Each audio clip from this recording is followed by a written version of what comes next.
Tanguy. La parole est à Madame Anne-Laure Blin pour le groupe Les Républicains. Merci Madame la Présidente. Monsieur le Premier ministre, une fois de plus, notre pays est choqué par la violence la plus radicale qui a coûté la vie, il y a quelques heures, à 2 agents de l'administration pénitentiaire dans l'exercice de leur mission. Au nom de mes collègues du groupe Les Républicains, je veux dire à leurs familles, à leurs épouses, à leurs enfants qui ont perdu leur papa, à leurs collègues, notre compassion, notre vive émotion et notre colère. Ces images d'hommes lourdement armés attaquant ce fourgon ont de quoi nous indigner. À 100 km de Paris, à quelques semaines des Jeux Olympiques.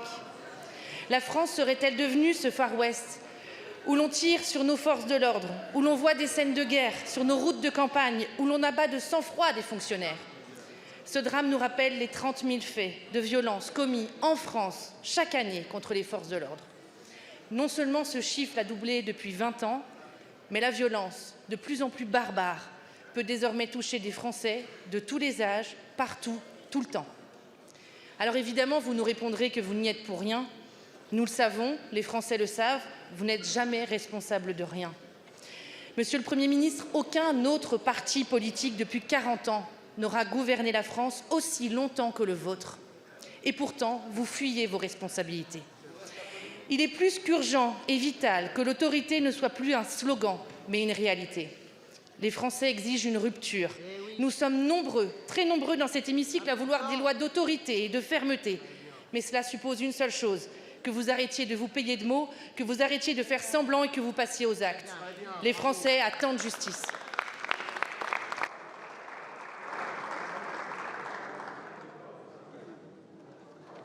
Je vous remercie. Madame la députée, la parole est à Monsieur le Premier ministre. Merci Madame la Présidente, Mesdames et Messieurs les députés, Madame la députée Blin. J'ai eu l'occasion tout à l'heure de rendre hommage à la mémoire de ces agents de l'administration pénitentiaire qui ont été lâchement assassinés aujourd'hui et évidemment une pensée pour leurs collègues qui ont été blessés. Vous abordez la question de l'autorité et du respect de l'autorité dans notre pays. C'est un sujet, vous le savez, qui me mobilise et mobilise l'ensemble de mon gouvernement. Dès ma déclaration de politique générale, j'ai eu l'occasion de faire un certain nombre d'annonces et de donner un certain nombre de perspectives sur ce sujet-là.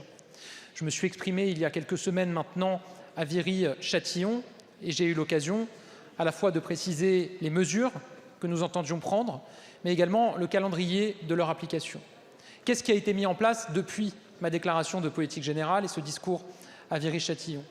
L'engagement que j'avais pris sur des sanctions à la fois plus rapides et la possibilité d'avoir un équivalent des travaux d'intérêt général pour les moins de 16 ans est tenu. La circulaire pénale a été prise par le garde des Sceaux qui permet la mise en œuvre de ces mesures d'intérêt éducatif pour les moins de 16 ans.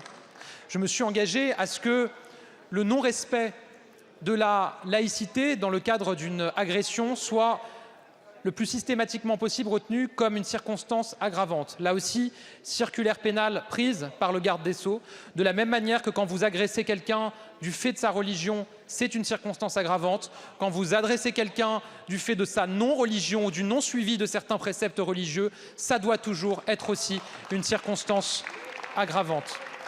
J'ai ensuite annoncé un certain nombre de mesures, des mesures qui relèvent de l'école de la République et qui se mettront en œuvre dès la rentrée prochaine. Des mesures pour ouvrir enfin la possibilité d'avoir de véritables sanctions dès l'école primaire. Parce que ce que nous constatons aujourd'hui, c'est des enseignants qui vous disent, dès les classes de CE2, CM1, CM2, il y a aujourd'hui un refus du respect de l'autorité, une contestation de l'autorité.